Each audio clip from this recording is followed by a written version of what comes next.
Death. The end? Or is it just the beginning? There is a book that was never meant for the living.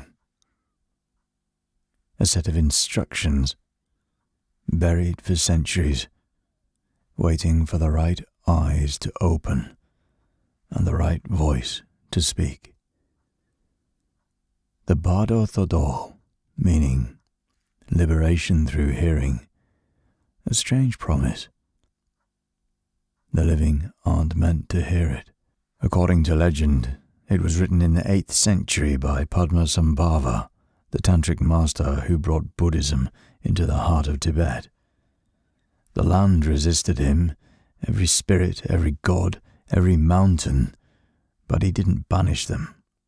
He confronted them, bound them, unfolded them into his teachings before he disappeared.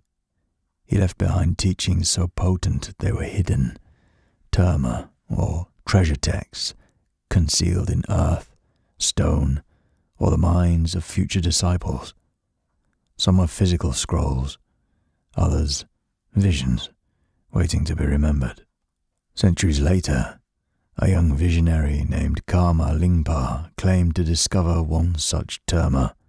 He said it had not been written for the recently past, a voice in the dark for those standing at the edge of dissolution. What he revealed was a manual for what comes after those who've read it know. It doesn't promise paradise. It tells you how to survive the unraveling and how to escape coming back.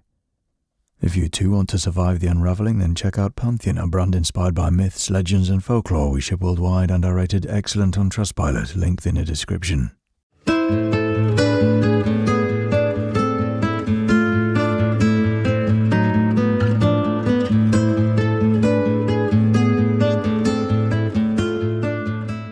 O nobly born, now thou art experiencing the radiance of the clear light of pure reality. Recognize it, O nobly born, thy present intellect, in real nature void, not formed of anything as regards characteristics or colour. Naturally void is the very reality, the all good. This is where the Bardo Thodol begins, a command spoken to the soul in the moments after death. The body is gone, the senses dissolved, but something is still watching. In Tibetan Buddhism, this moment is a window, a single opening before the fall, and what the soul sees in that instant is the clear light, pure, radiant awareness. It's the true nature of the mind, unfiltered, unchanging, infinite. If you can recognize it as what you've always been, you are free, free from reincarnation and illusions, no return. But most don't. The light is too vast, the self too fragile, and the soul recoils, searching for anything familiar, a name, a memory, a shape, and in that moment, the light disappears. The window closes. It is the unraveling of everything you carried in. This is the first Bardo, the Chikai Bardo. A Bardo is a threshold, a liminal space, a state between two realities. There are many Bardos, 6 to be exact, even in life, moments of crisis, loss, revelation. But in death, there are 3. Each one more unstable than the last, each one peeling you further away from what you thought you were. The clear light has vanished. You missed your first chance of freedom, so you sink deeper into yourself. This is the Chonyid Bardo, the Bardo of experiencing reality, the mind turned inside out. In this stage, time no longer flows linearly. The mind encounters itself in symbolic form, where each image arises from karmic residue, mental imprints left from lifetimes of craving, fear, and illusion.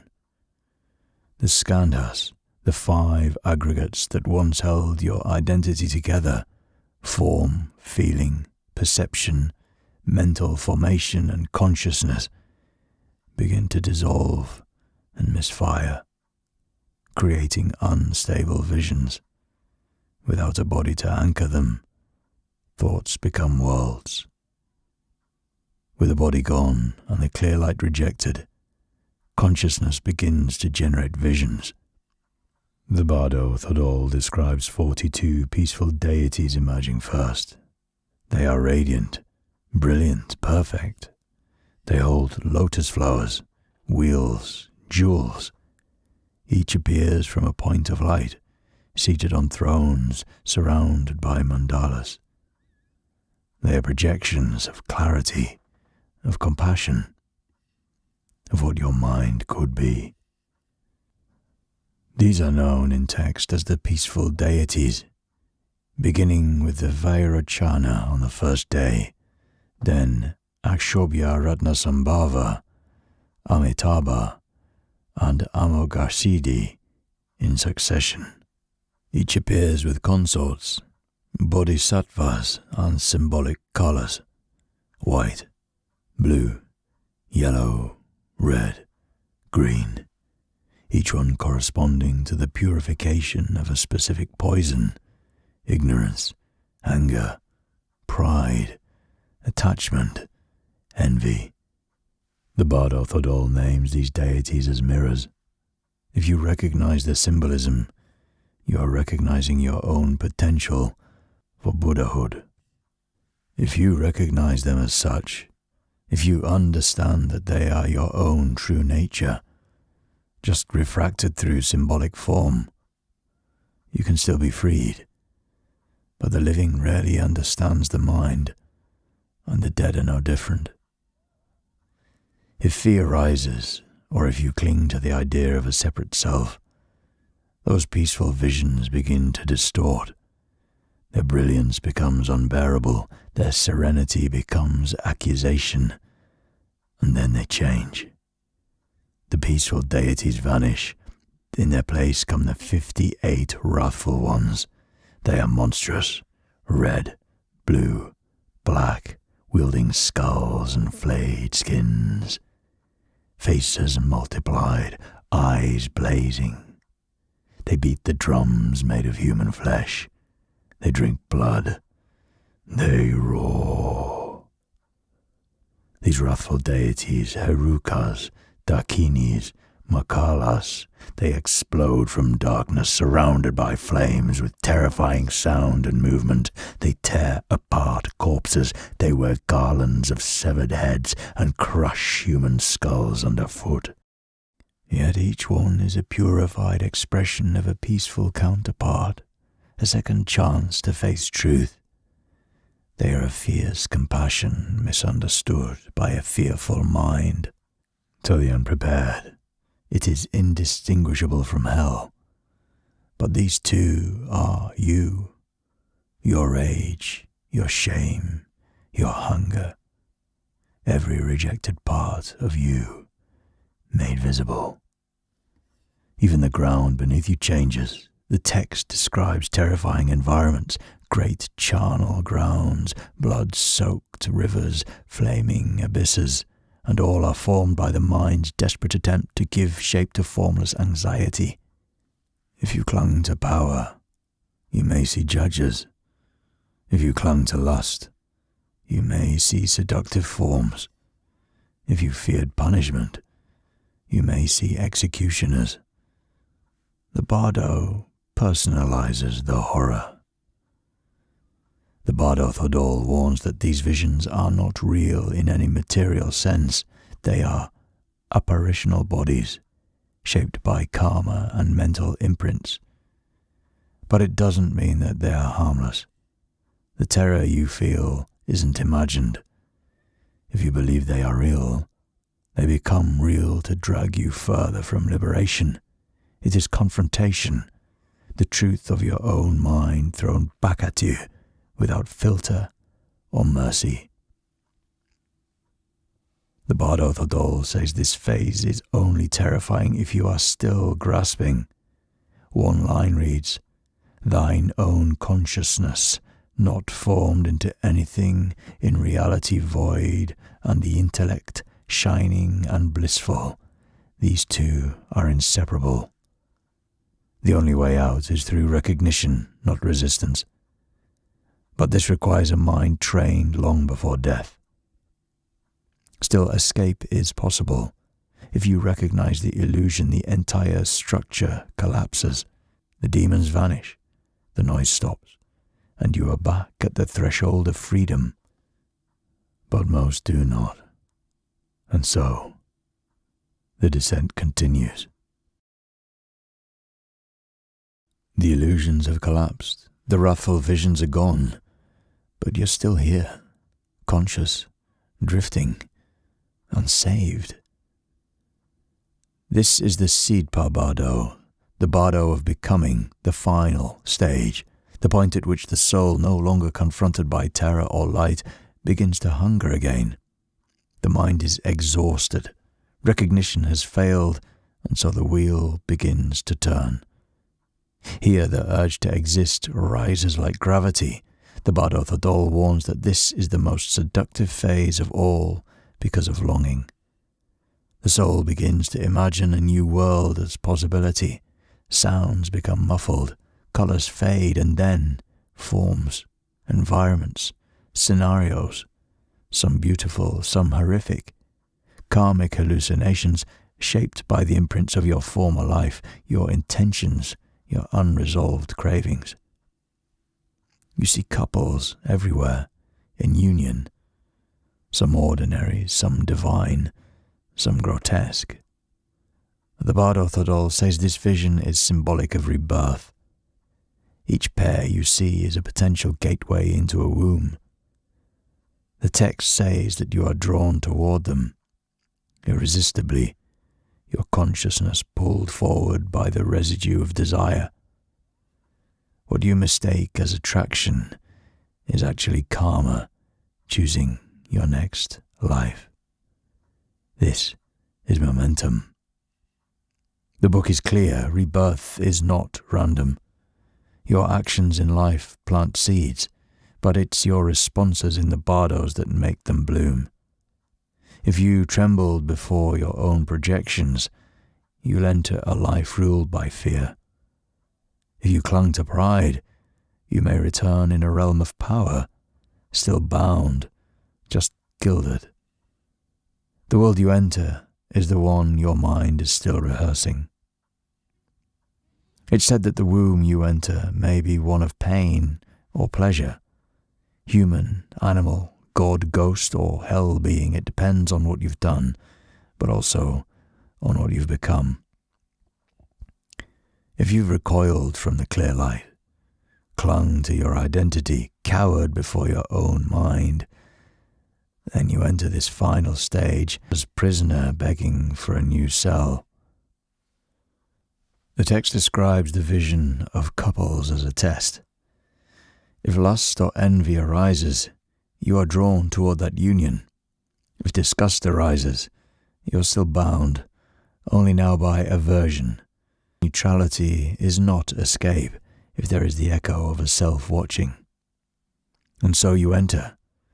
We're told of a moment when the soul merges into flesh, where sensation returns, where the thought is no longer free-floating but once again confined to a developing brain.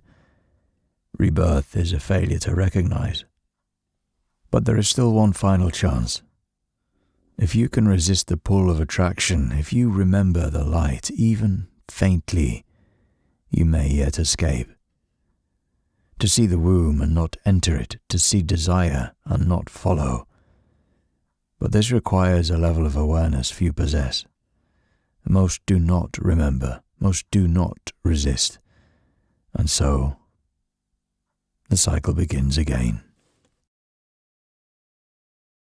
But what if you did recognize it, somewhere in the descent? What if something in you let go? What does it mean to be free?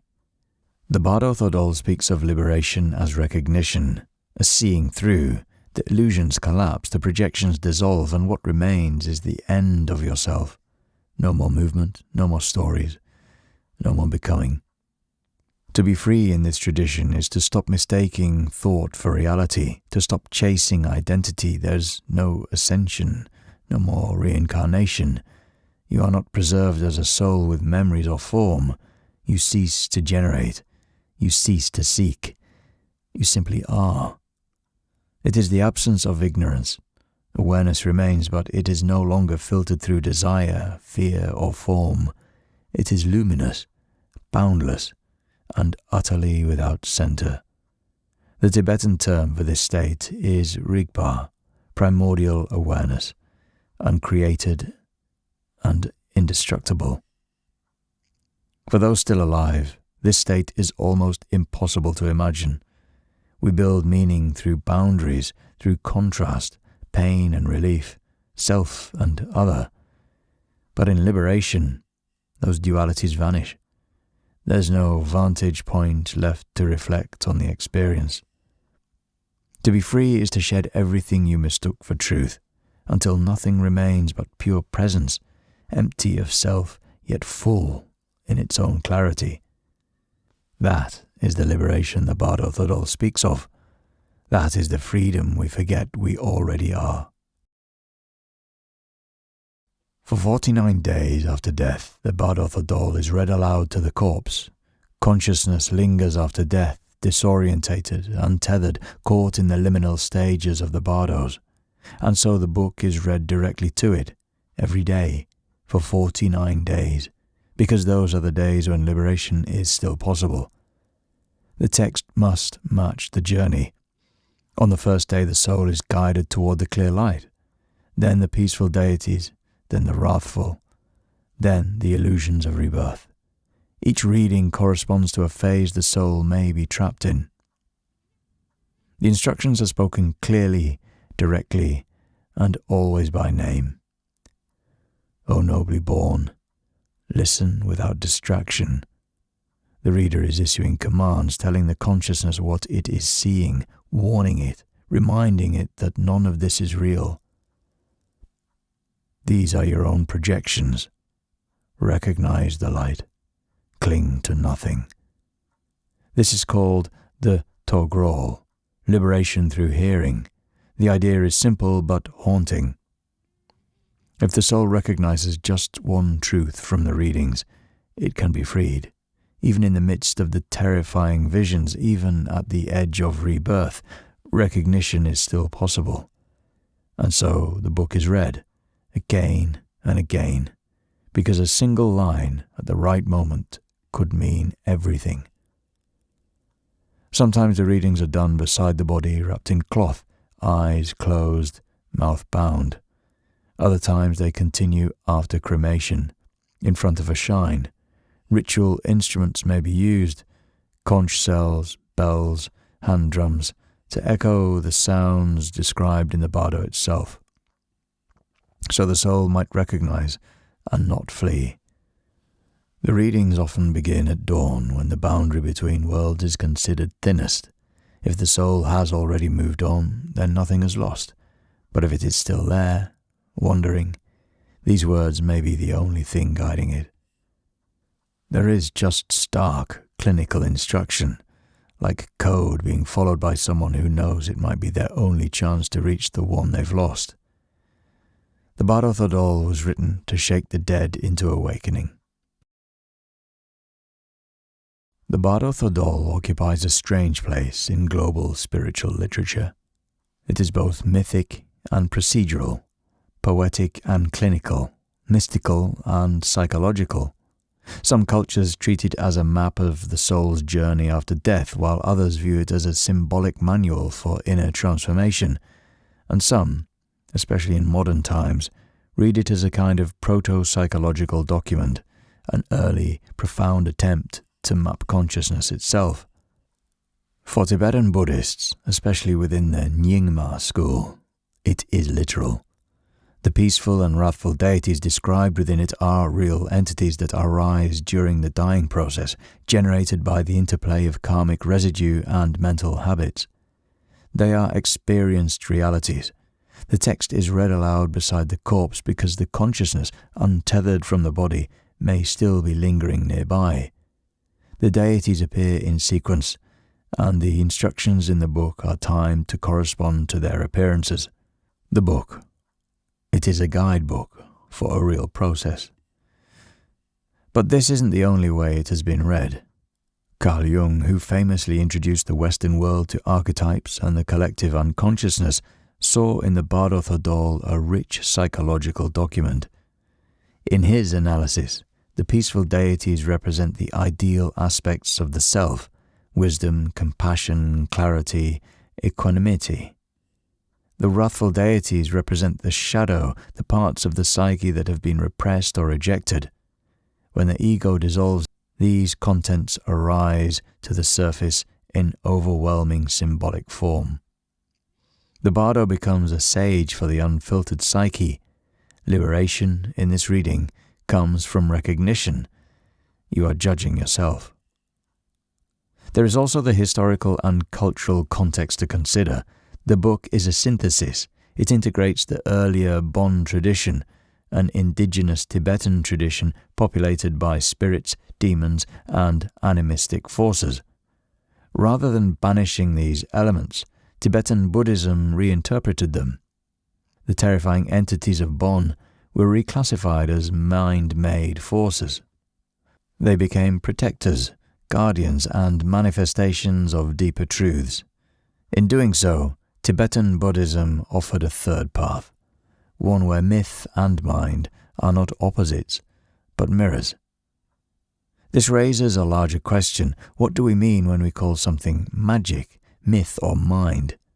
If a being appears to you in a vision, terrifies you, alters your path, and forces deep self-confrontation, does it matter if it's real? The Bardo Thodol seems to suggest that the categories themselves are false distinctions. It doesn't ask you to separate myth from psychology or belief from reality. It asks only that you see clearly, that you recognize what is happening in the moment that it is happening, whether that moment is life, death, or dream. We can also compare this with modern phenomena. Near-death experiences often include tunnels of light, meetings with divine beings, life reviews, and overwhelming emotional states.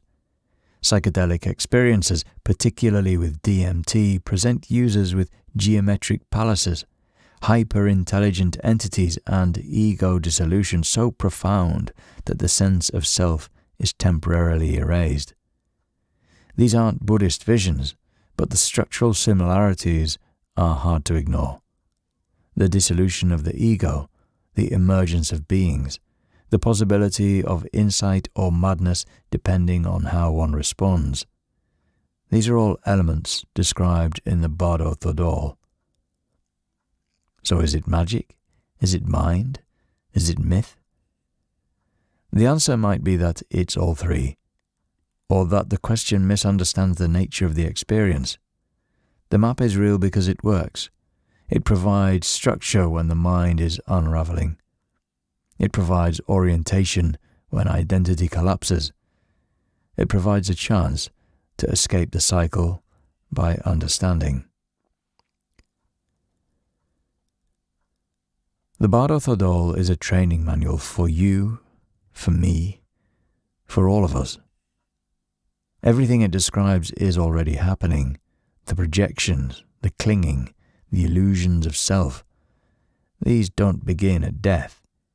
They're rehearsed every time you mistake your thoughts for truth, your roles for identity, your desires for purpose. Meditation, in this context, is confrontation.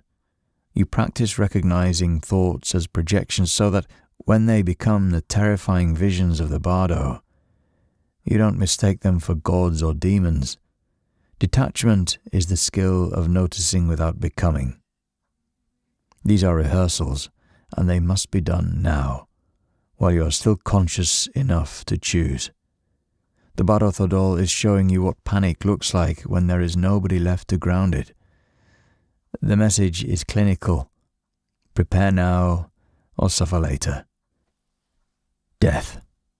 It's the final trial where your clarity is the only guide. There is no God waiting for you, no devil with a tally sheet, no final courtroom to plead your case. In the moments after death, there is only the mind without its mask. The demons, the heavens, the light, the terror, all of it is the spontaneous, merciless truth of what you already are. Your final trial is the confrontation with yourself, and as everything you clung to dissolves, a vast silence settles. And it will ask you one question. Can you face what you are without looking away?